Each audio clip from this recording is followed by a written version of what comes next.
الحمد لله الواحد الأحد، وأشهد أن لا إله إلا الله وحده لا شريك له الفرد الصمد، وأشهد أن سيدنا ومولانا محمدا عبده ورسوله صلى الله عليه وعلى آله وصحبه وسلم تسليما مزيدا. أما بعد أيها الناس،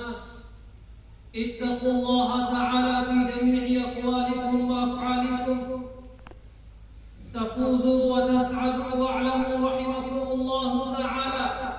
أن من الواجب على كل مسلم عاقل موفق أن يصون جوارحه كلها عن كل ما نهى الله عنه، فمن صانها عن الأشياء